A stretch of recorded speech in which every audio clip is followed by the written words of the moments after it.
Rice Chex and Wheat Chex, the bite-sized cereals in the red and white checkerboard packages, present Space Patrol! High adventure in the wild, vast reaches of space. Missions of daring in the name of interplanetary justice. Travel into the future with Buzz Corey, Commander-in-Chief of the Space Patrol!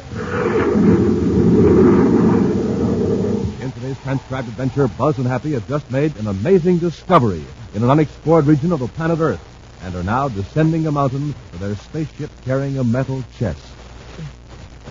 I'd like to open this chest right now, Commander.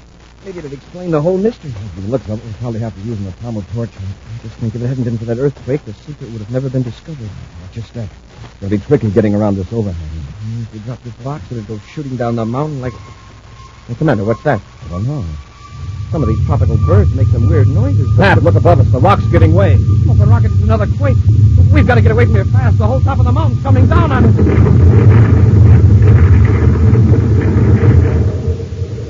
We'll return in just a moment with today's exciting Space Patrol adventure, The Strange Voyager.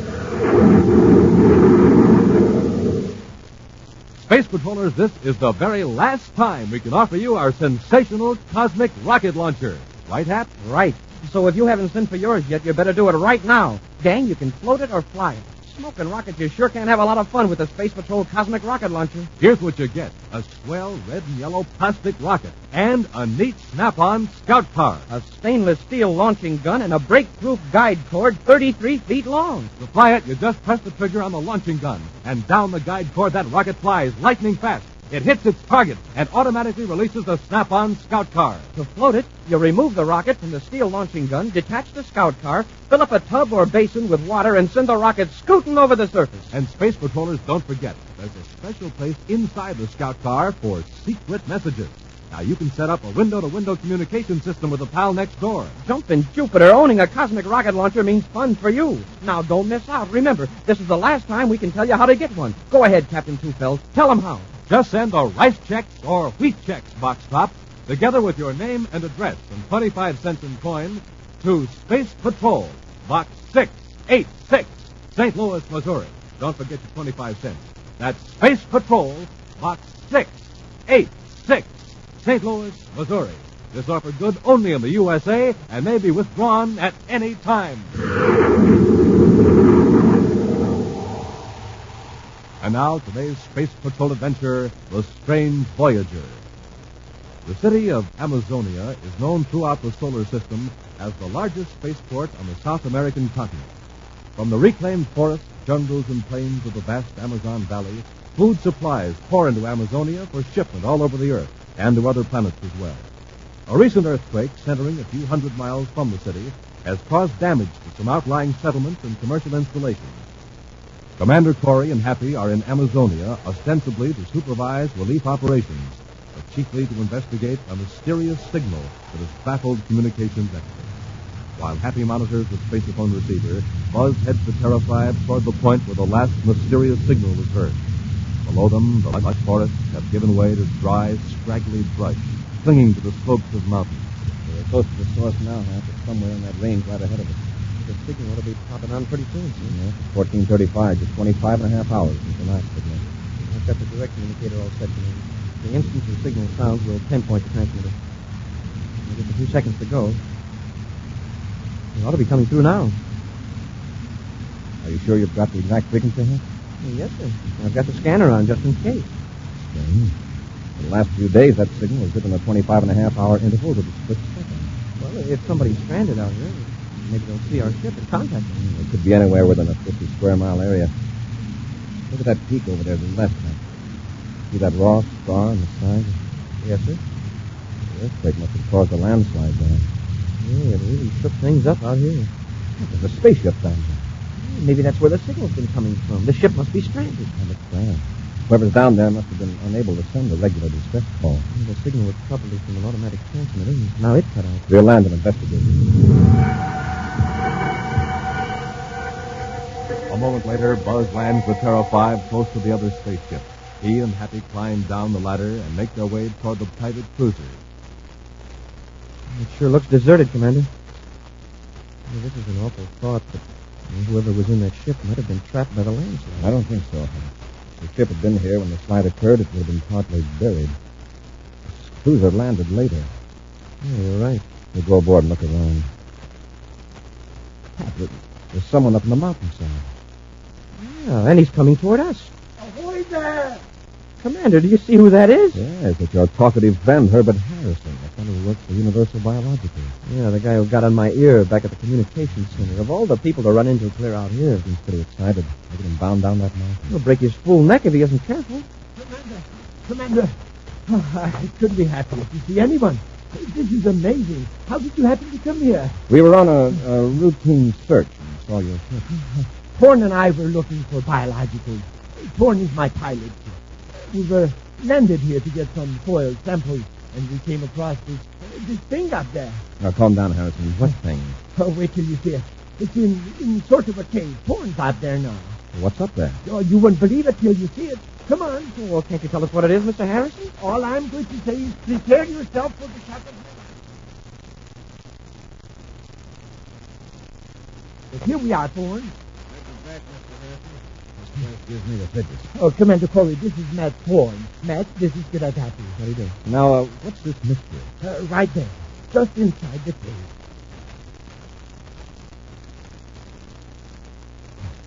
Smoking rockets. There's a man in there. Yes, and that's not all. He is alive. Alive? In that closed cage? Suspended animation.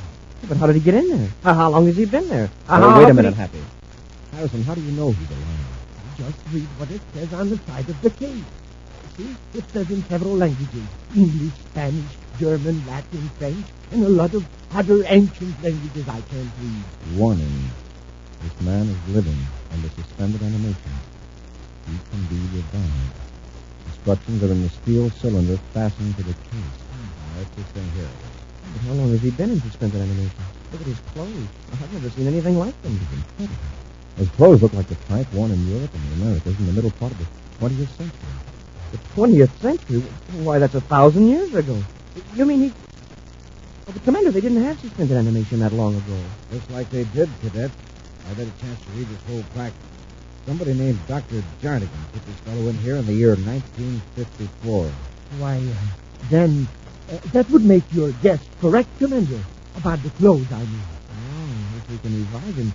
Think what he could tell us about ancient history, about propeller-driven airplanes. Harrison, and all... how did you happen to find this cave? Well, lucky accident. Thorne and I saw this mountain from our ship.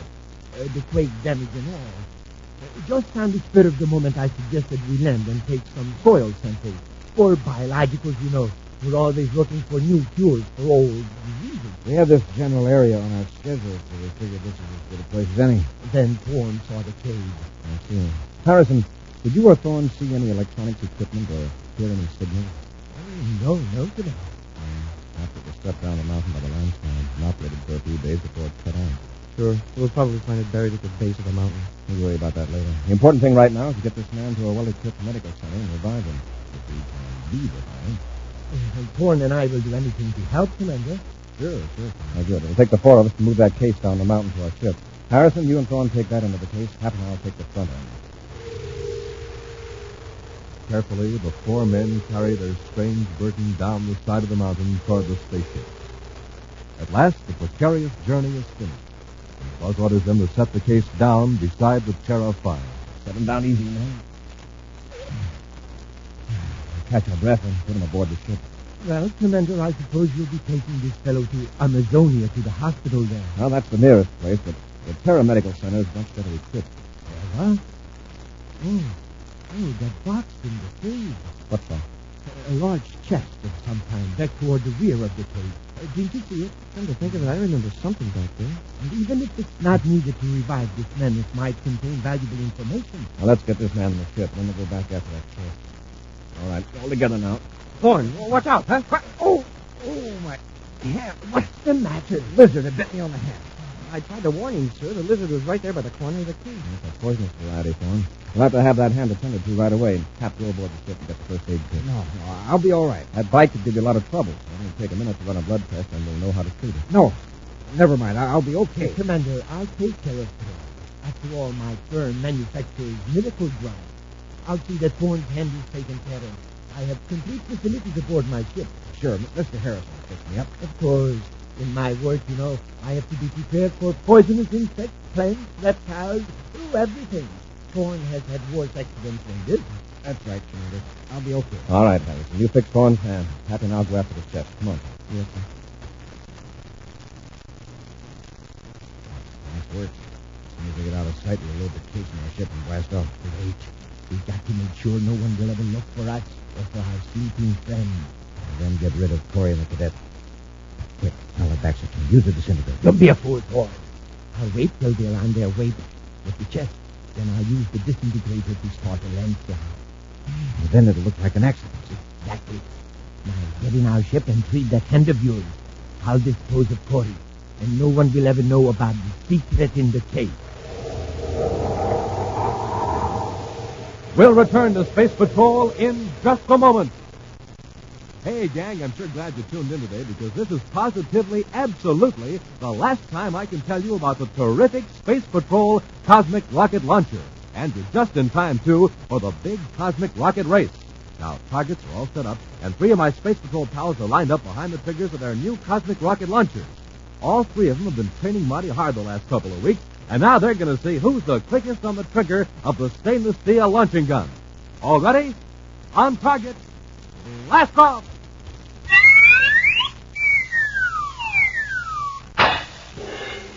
Wow, Space Patrollers, you should have seen it. 3 rockets traveling down 3 guide cords hit the target and wham, automatically released the scout cars. And was it a close race? Now, here comes the winner. Let's ask him out. He got so fast on that launcher trigger. Practice cabinet. He fell over and over. The rocket and snap-on scout car are breakthrough plastic. You can shoot the rocket as often as you like. And the nylon launching cord, that's breakthrough too.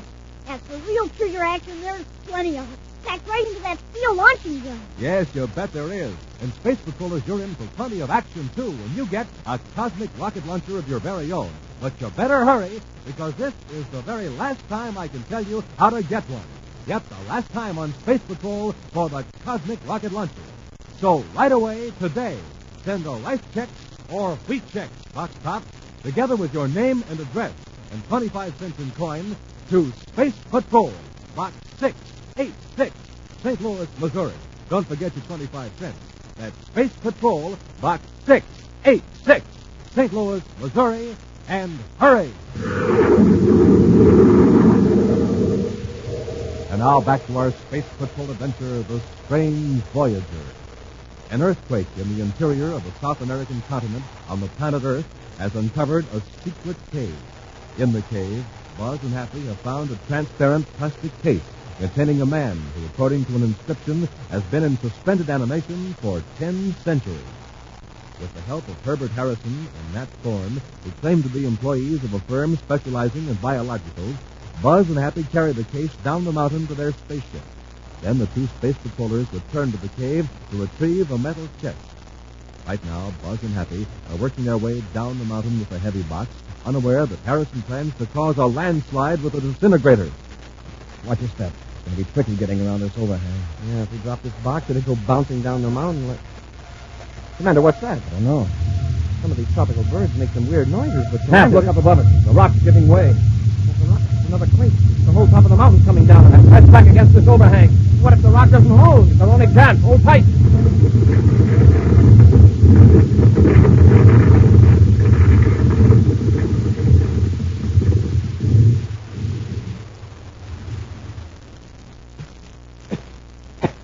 Okay, huh? A miracle, yes. This overhang must be rooted in bedrock. Landslide passed completely over, down into the valley. If it wasn't for this shelf of rock, we'd be buried under tons of earth. Commander, the box. It's gone. Yes, sir. Down there in the landslide. When we get down the mountain to the ship, we'll call the Space Patrol unit from Amazonia to look for it. Come on, let's get off the mountain before there's another landslide. Meantime, at the base of the mountain, Herbert Harrison clutches his disintegrator and peers intently at the swirling clouds of dust following the landslide. As the dust settles, Matt Thorne, Harrison's pilot, steps out of the private cruiser and walks toward the plastic case containing a man who's been sleeping for 1,000 years. Thorne, where are you going? chasing your ship. That can wait. Look. Corey and the cadet. Yes, they survived the lens strike. Let's finish him off with a disintegrator. No, not now, you idiot. Do you want to spoil more than 1,000 years of planning? But here they come. Let them. It's our job to keep this mystery localized. Localized in this solar system until we can get away, understand? Yes, sure, I understand. Then take this disintegrator.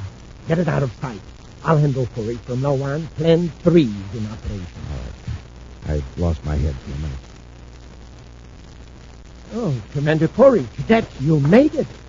Thorne and I have given you up for lost. The landslide passed over us. Oh, well, how's Thorne's hand? He's tweeting it now, Commander. Nothing to worry about. He'll be all right. I appreciate your help, Harrison. Happy now I'll be able to handle things ourselves from here on. But the man in the cage, can you manage? Yes, thanks. We'll get him aboard Terra 5 and blast off. Now, let's go. Many hours later, in an operating room at the Terra Medical Center, Buzz, Happy, and Dr. Nathan Andross stand around the plastic case containing the figure of a man. Nearby is an open cylinder. The transparent plastic cover of the case has been removed. Buzz, Happy, and the doctor gaze intently at the placid features of a man who may have been sleeping for 1,000 years. I followed the instructions in the cylinder, Commander. We should obtain results shortly, if we obtain them at all. And you didn't need anything in the chest that got lost. No, fortunately. Dr. Andrew, the man's smiling. He is alive. Yes, Cadet. The reviving procedure is amazingly similar to our present-day methods of terminating suspended animation. And according to Dr. Jonathan's message, his name is David Stern. Yeah, but who was this Dr. Jernigan? And how did Dr. Jernigan ever get him to agree to such a crazy idea like this? Well, that's something we won't know until the man wakes up.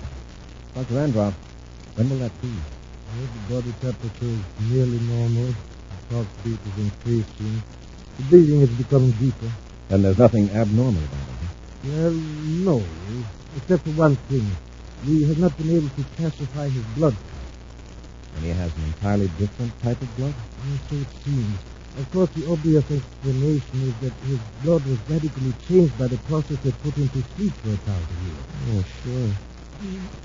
Hey, he's coming to. His eyes are open. Should be a terrific shock. Can you hear me? Can you hear me? I hear you, Doctor. No, I'm not Dr. Jonathan. You're in a hospital. You're carrying out Dr. Jonathan's instructions. Everything's all right. Sure. I know. What's the date? When did you fall asleep? I went to sleep in 1954. What year is it now? We'll have a nice chat after you. Okay. Break it to me easy. What century? 30. Thanks. I do feel sort of drowsy.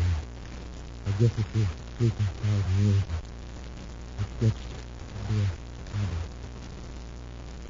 Nothing else. He's asleep again. Amazing. I take it as common as if he'd only awakened from one night's sleep. Maybe a reaction later. When he wakes up again, Dr. Andross, call me. I'll be in the superintendent's office.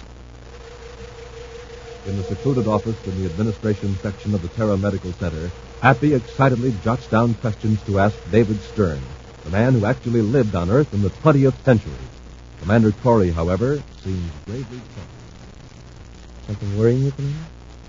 Something about this Stern case that doesn't ring true. It's Dr. Jernigan, for example. He made a discovery nearly 1,000 years ahead of his time. Yet none of our research experts could find any mention of a Dr. Jernigan in old 20th century medical records. He kept all of his work a secret. Impossible. Another thing. What happened to that space diplomacy? How did it happen that Harrison and Thorne were there before us? Well, they were looking for biologicals. So they came. But I checked on those two men. Universal Biologicals has no one named Herbert Harrison or Matt Thorne working for them. What? Then what's Harrison's game, anyway? I don't know. Yeah. But Harrison and Thorne aren't in South America hunting biologicals. They're right here in Terra. And you think they were in Amazonia for the same reason we were, to find the source of that signal? I think they found the transmitter and destroyed it. Why? Commander, something terrible. Yes, Dr. Andross, what is it? It's David Stern. He has disappeared. Disappeared? But you locked that room, Doctor. I did lock it, but the lock has been destroyed. There's a big hole in the door where the lock was. I will order the entire hospital searched from top to bottom. All right, Doctor, do that, but I don't think you'll find Stern But here. where could he be? I know 2 men who might be able to answer that question. Come on, Happy. Several blocks from the paramedical center, in a small apartment, 2 men carefully go over every inch of the walls and furniture with a small instrument that projects an almost invisible cone of violet light. A third man sits and stares at them, a placid smile on his face. Well, this about does it. We've covered everything with the eradicator beam. All right. Now, Stern, don't touch anything. Stern, do you hear me? Yes, I hear you. Let's get to the spaceport. Oh, sure. What's the matter with you? Don't you realize you're going home, back to Vega, after 1,000 years in the solar system? That's probably what he's been dreaming about. Hey, Stern? No, I was dreaming, but not about home. For 1,000 years I've dreamed. And what wonderful dreams. There's nothing anywhere in any galaxy as beautiful as those dreams. We've got a job to do. When we get to Mars, we'll get aboard our star drive ship and head for Vega with all the information Torrent and I have gathered. The United Planets won't know they're in danger until our task force hits them. What could that be? Get Stern into the next room. Go on, Stern. No one must see you here. All right? I'll tell you about my dream later. Now, whoever it is, I'll do the talking. Yes? Well, it's Commander Corey. This is the crowd. I figured it would be. You finished your search for biologicals very quickly, didn't you? I was called back by my firm. I'd like to talk to you. Mind if I come in? Come right in, both of you. Thanks. Come on, Happy. Yes, sir. Sit down, gentlemen. Yeah, make yourselves at home. How's your hand, Thorne? Oh, just fine, thanks. And that's it? I'd like to take a look at it. Completely healed. Remarkable. I told you we were well equipped to handle field emergencies. I see. Well, Harrison, I thought you might like to know about the suspended animation case. Oh, the man in the cave. I was going to ask about him. How is he? He disappeared from the hospital. Before I came here, I thought you might help us find him. Why, I'd like to help if I can, but searching for missing persons is a little out of my line. What is your line, Harrison? I told you, biological. I'm field survey agent for university. They never heard of you or of Thorne. There must be some mistake. I've been with them for years. What's in the next room? It's just a bedroom, Commander. And if I have a look? Come on, Happy. Stay right where you are, both of you, and get your hands up. Better do as Thorne says. Your solar system blood guns are crude, but quite effective. And David Stern is here. Yes, but he won't be for long. Thorne and I are taking him home after we dispose of you. And just where is home? Some other solar system, I suppose. You are right, Commander. Stern, Thorne, and I are from the constellation you call Lyra. To be exact, from the planetary system of the star Vega. What the rocket? From another star system. Yes, Skipper. If you hadn't escaped the landslide, Thorne and I could have taken Stern away, and no one would have ever known that spies from another solar system had been among you. Well, then Stern hasn't been in suspended animation for 1,000 years. Oh, yes, he has. But there never was a Dr. Jarnigan. Stern arrived on your planet Earth before your era of space travel. He lived among you, learned your ways, your weapons. So your people could attack us, is that it? Yes. In 1954, he was ready to turn to Vega. But this star drive wouldn't function, so he destroyed the ship and concealed himself in that mountain under suspended animation. Why all this hocus-pocus about Dr. Jarnigan and hiding the instructions in the cylinder? In case Stern was ever found, we wanted no one to suspect he came from another solar system. What about the spacephone signal? Is that what brought you here from Vega? No. Thorne and I have been here for about 2 years. The earthquake in South America opened Stern's hiding place. Harris and I were on Mars at the time. We picked it up and came here to get Stern. Then you destroyed the transmitter. No, it was destroyed automatically when we were within a few yards of it. That was part of the original plan. There must be nothing to suggest that David Stern was not of the solar system. The transmitter, because of its unique design and strange materials, would have given away our secret. And Happy and I are the only people in this system that know about the coming attack from Vega. That is correct. In a moment, both of you will disappear, be disintegrated. Then when Stern and Thorne and I arrive at Vega with our data, our task force will blast off to conquer you. When do they expect you? They don't. Torn and I are one of 100 scouting units scattered all over this galaxy. We are regarded as lost until we return. Let's finish him off and get going. All right, Torn. I'll get the disintegrator. In the room with Stern. Keep them covered, Torn. I'll be right back. Pat, get Harrison. I'll handle Thorne. Yes, sir. Drop that blaster, Thorn.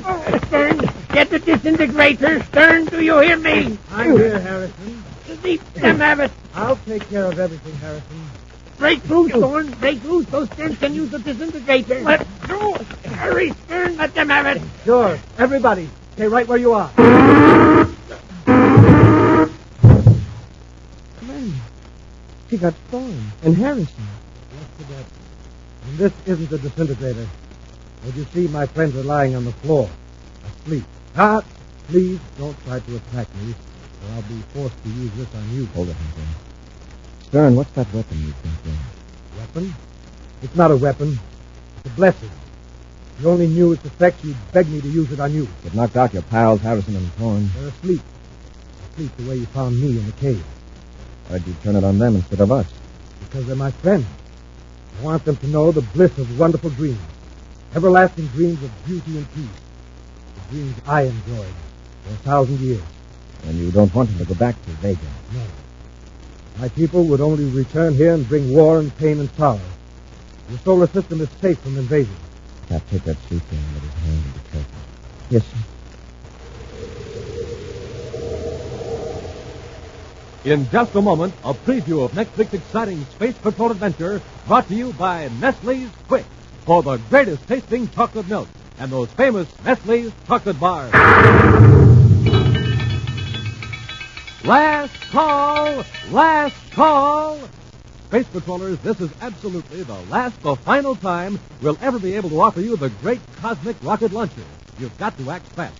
Now remember, included in this terrific offer are the breakproof plastic rocket, the stainless steel firing gun, the 33 feet of tough nylon cord, and the plastic scout car, which is launched automatically in midair. Yes, you get all of them, and here's what you do. Ask Mom to get the big brown and yellow can of Nestle's Quick, the product that makes the richest, most delicious chocolate milk in the universe. Then you send the special premium panel from the label, or the lid from the can of Quick, together with your name and address and 25 cents in coins, to Space Patrol, Box 686, St. Louis, Missouri. That's Space Patrol, Box 686, St. Louis, Missouri. And do it right away, because this is the last call, last call. And now, a preview of next week's exciting Space Patrol adventure. Buzz and Happy are locked in an airtight chamber on Neptune's third moon by a criminal trying to force them to reveal Space Patrol's secrets. Rorschach must be crazy. Just locking us up in here isn't going to make us talk. Listen. Hear that? Yes, sir. Sounds like some sort of a pump. You notice anything about the air in here? Well, now that you mention it, it's sort of hard to breathe. They're pumping the air out of the chamber. We've only got two choices. Press the alarm button or suffocate.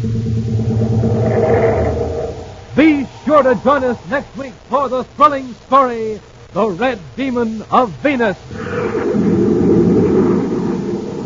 Space Patrol, created by Mike Moser, starring Ed Kemmer as Commander Corey and Lynn Osborne as Cadet Happy, was written by Lou Houston, produced and directed by Larry Robertson, executive producer Mike Dever. Other players were Bela Kovac, Norman Jolly, and Jen Arban. Dick Dufeld speaking. Now, don't forget to tune in next Saturday and every Saturday for exciting action on Space Patrol.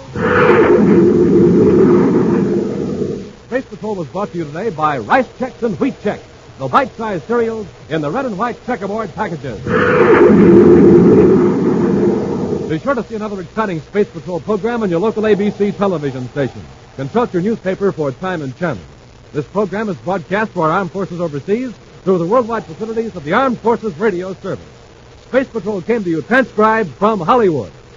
This is ABC Radio Network.